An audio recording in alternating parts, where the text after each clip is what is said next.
The Nibbles family suspect their house is haunted, for every night strange moans and groans, creaks and squeaks are keeping the family awake. Initially, Wally had suspected that the haunting noises were caused by loose floorboards and creaky hinges. Yet despite his best efforts at home maintenance, the strange noises continue.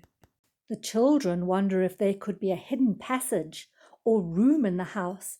They spend the rest of the day knocking on walls and searching for secret door panels. Wally wonders if someone or something could be hiding in a cellar.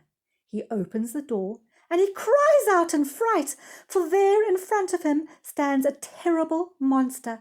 After a moment, Wally chuckles to himself, for he realizes that the monster is nothing more than his own shadow dancing on the wall. He puts down his candle and bravely searches behind the barrels of blackberry mead. And then he sees it, a spooky, floaty, ghostly apparition, and as he gets closer, it grabs him, and he finds himself caught up in nothing more than a spider web. That afternoon, Samuel Shrew visits the old mill. Wally asks him about the strange moans and groans, creaks and squeaks. "Samuel, did you ever hear strange noises when you lived in the old mill? Is it haunted?" "Hee, oh, Wally, you've been looking for your ghosts in the wrong place.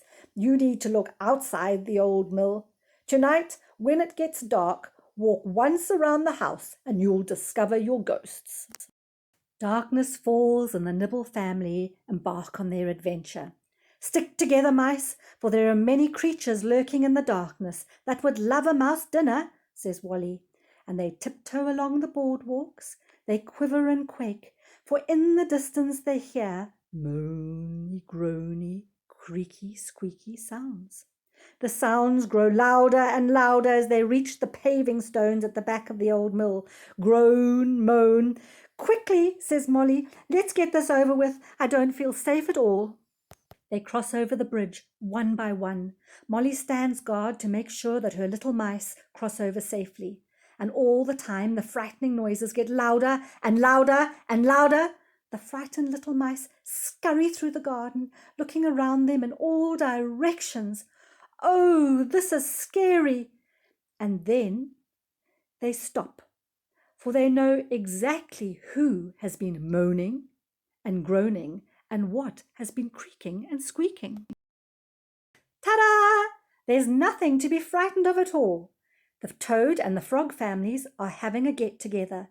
The grown-ups are moaning and groaning as they discuss the goings-on in Mossy Glen, and the children are riding the water wheel, which creaks and squeaks as it turns. Wally's Eco Buddies, did you guess who was making the strange noises? In our next video, we'll learn more about frogs and toads, and we'll make a little frog finger puppet. In the meantime, Wally is going to oil the water wheel.